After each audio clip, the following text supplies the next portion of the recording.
Magandang araw Pangasinan, magandang araw buong mundo. Narito na naman ang mga balitang nakalap ng Pangasinan Watch. Bagamat tuluyan ng nalusaw ang hanging habagat, patuloy pa rin nakaantabay at namamahagi ng relief goods ang Pangasinan Provincial Disaster Risk Reduction and Management Council o PDRRMC. Nagkaroon ng relief operations ang provincial government sa Maybani. Ito kasi yung bayan na nag-declare under state of calamity. Nagkaroon din ng relief operations sa may Agno, Pangasinan naman. So, at the same time, nag-deploy tayo ng WASAR teams.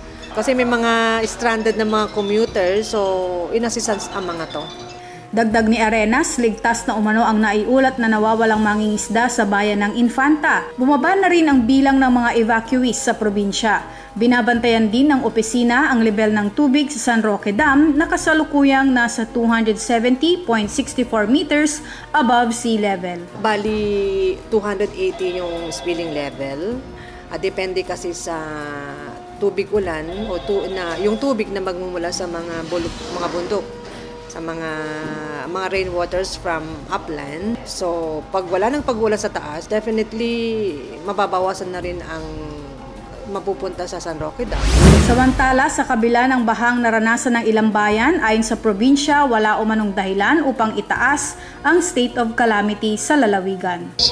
Kung pangkalawakan, talagang overwhelming na ang negative effect or adverse effect ng any calamity or any disaster sa ating probinsya, that's the only time na ang probinsya ang magsiset na para sa mga localities natin.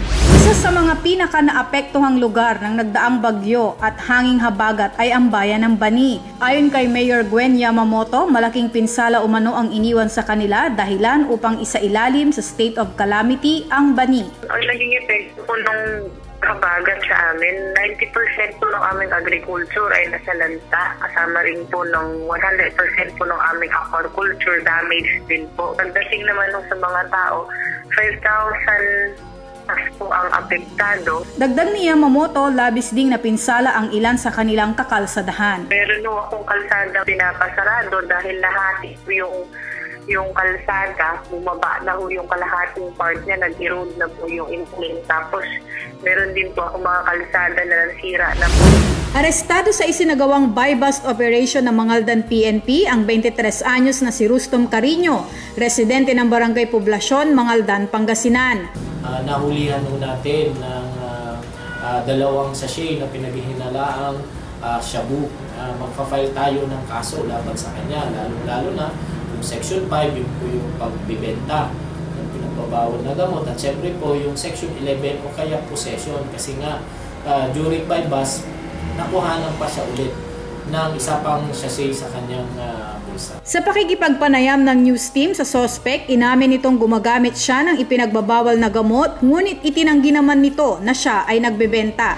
Sa kabila ng dumaraming evacuees sa Dagupan City People's Astrodome, iba't ibang learning activities ang isinasagawa ng Dagupan City Library para sa mga bata. Ito ginagawa namin palagi pag may evacuees sa People's Astrodome para iagan nyo yung mga bata na magbasa dito sa library. Dagdag ni Meneses, tuloy-tuloy ang kanilang programa hanggat mayroong mga evacuees sa Astrodome. Samantala, tuwang-tuwa naman ang mga bata sa kanilang mga gawain, gaya na lamang ni Allen Kurt na tutok sa pagbabasa. Anong favorite mong basahin? Mga science. Science. Bakit? Para meron matutunan. Isang youth empowerment at digital age seminar ang ginanap kamakailan sa CSI Stadia Dagupan. Dinaluhan ito ng mga kilalang resource speakers at ng daan-daang estudyante mula sa iba't ibang kolehiyo at universidad sa Pangasinan. Layunin nitong ipamulat sa mga kabataan ang kahalagahan ng teknolohiya at internet pagdating sa negosyo. You have Facebook, you have Instagram, am I correct?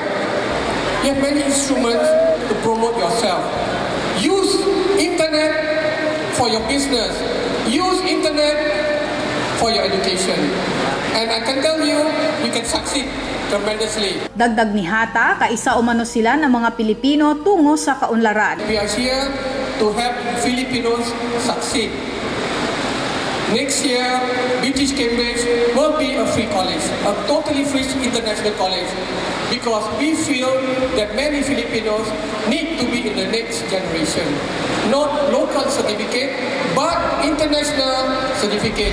Support the locals. Yan ang isinusulong ng ilang young entrepreneurs o negosyante sa Pangasinan. Gaya ni Alexis, gumagawa at nagtitimpla ng pomada, naisip umano nitong pagkakitaan ng pera ang online selling gamit ang mga extraordinaryong produkto. Gumagamit ako dati ng Nicomates. Tapos medyo pricey yung mga mabibili sa mga international game ko sa ibang bansa ka pinukuha ganun.